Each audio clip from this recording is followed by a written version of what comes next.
जय मां जय मां जय मां जय मां जय मां जय मां जय मां जय मां जय मां जय मां जय मां।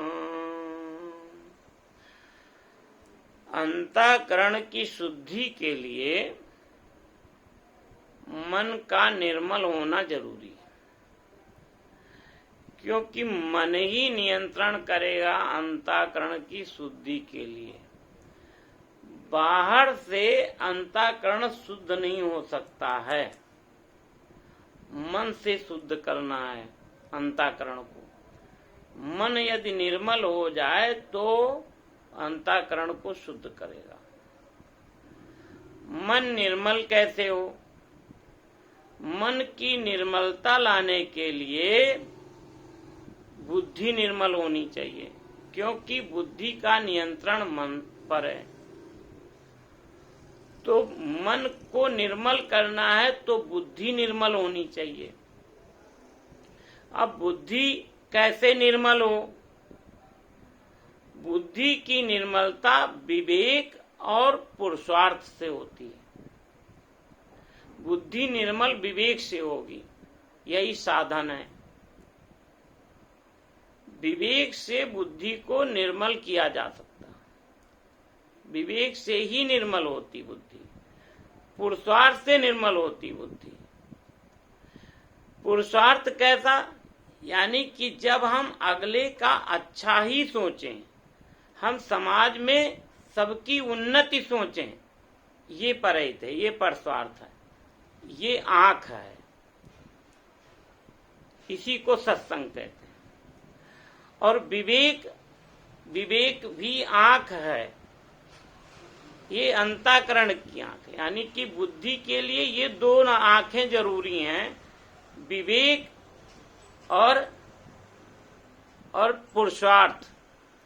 विवेक पुरुषार्थ दोनों आंखें हैं। सत्संगस्य विवेकस्य निर्मलम नयनद्वयम। सत्संग और विवेक, यही दोनों निर्मल आंखें हैं। और ये जब बुद्धि को मिल जाती हैं तो अंतःकरण की जब दृष्टि अंतःकरण पे हर समय पड़ेगी तो अंतःकरण को साफ करेगी। यानी बुद्धि निर्मल हो जाएगी तो बुद्धि स्थिर होगी और बुद्धि धीर बन जाएगी, बुद्धि निश्चयात्मक हो जाएगी, यानी कि प्रभु के चरणों में रहेगी। तो जब प्रभु के चरणों से यानी कृपा मिलेगी तो बुद्धि स्थिरता बढ़ेगी और विवेक सत्संग की आंखें मिलेंगी, यानी पुरुषार्थ की आंखें मिलेंगी। सत्संगस्य विवेकस्य निर्मलम नयनद्वयम, ये दोनों आंखें निर्मल आंखें बुद्धि की हैं। और यस्य नास्ति नरासो अंधा, यदि ये आंखें नहीं मिली, यानी हम किसी का भला न सोचें, उन्नति न करें, अपने में ही पड़े रहें, तो इसका मतलब हमारी एक आंख अंतरात्मा की है ही नहीं। और विवेक से हम काम न लें, तो विवेक से जब हम काम नहीं लेंगे तो दूसरी आंख भी नहीं। और जब दोनों आंख से हम अंधे होंगे तो यस्य नास्ति नरासो अंधा, तो वो फिर मनुष्य अंधे के ही समान है, क्योंकि अंतःकरण वो देख ही नहीं पा रहा, तो अंतःकरण शुद्ध कैसे हो? तो अंतःकरण की शुद्धि के लिए मन का निर्मल होना जरूरी। मन का निर्मल होने के लिए बुद्धि का निर्मल होना जरूरी। निर्मल और बुद्धि निर्मल कैसे हो? विवेक और पुरुषार्थ से होती है। और विवेक पुरुषार्थ ये साधन जो है वो हमें मिले कैसे? तो तुलसी बाबा कहते हैं कि जो सुमिरत सिद्धि होए, गणनायक करिवर बदन। हे गणेश जी कृपा करो। कहते गणेश जी ही विवेक के दाता हैं, यानी विवेक किसके पास है? गणेश जी के पास। तो गणेश जी विवेक देंगे और कार्तिकेय जी पुरुषार्थ के दाता हैं। तो पुरुषार्थ कार्तिकेय जी से लीजिए और विवेक गणेश जी से लीजिए। पुरुषार्थ और विवेक जब आंखें दोनों मिल जाएंगी तो इन दोनों आंखों से बुद्धि जब अंतःकरण को देखेगी और मन को कंट्रोल करेगी तो मन जब नियंत्रित होगा तो अंतःकरण की शुद्धता हो जाएगी, अंतःकरण शुद्ध रहेगा। तो जो सुमिरत सिद्धि हो गणनायक करिवर बदन, करहु अनुग्रह सोय बुद्धि राशि शुभ गुण सदन। तो गणेश जी कृपा करें। अब गणेश जी कृपा कैसे करेंगे?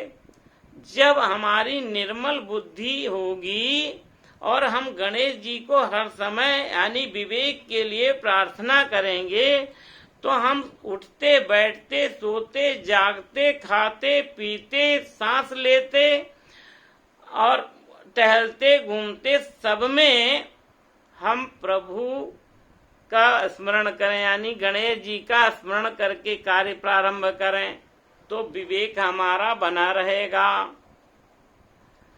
तो इतना तो काम हम कर ही सकते हैं कि हम गणेश जी का स्मरण तो कर सकते हैं, नहीं पूजा करें, नहीं बैठ के करें, नहीं जो है हवन सामग्री और ये सब इकट्ठा करें, ना कुछ कर पाए, नहीं कहते हमारे पास समय नहीं है, चलो नहीं समय है कोई दिक्कत नहीं।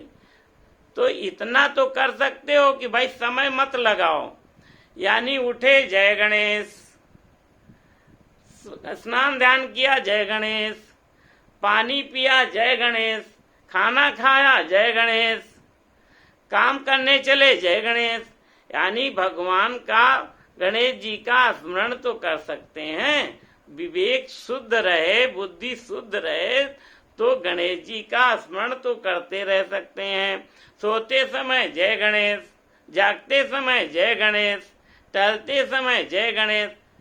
इतना अंतर आत्मा से तो हम ये गणेश जी का स्मरण तो कर सकते हैं। तो जब हम गणेश जी का स्मरण करेंगे तो गणेश जी हमको कहाँ पहुँचाएंगे? श्रद्धा के पास, माँ के पास। और श्रद्धा पार्वती जी हैं, माँ के पास पहुँचा देंगे। और माँ हमको कहाँ पहुँचाएंगी? विश्वास के पास। जब हमें विश्वास हो जाएगा यानी शिव जी मिल जाएंगे तो कथा प्रारंभ हो जाएगी। शिव जी फिर जो है पार्वती जैसे श्रद्धा को कथा सुनाए पार्वती जी को, ऐसे श्रद्धा विश्वास जब आ जाएगा तो हमको भगवान का प्रेम मिलेगा, भगवान के चरणों में प्रीति मिल जाएगी। बोलो जय सिया राम, जय गणेश।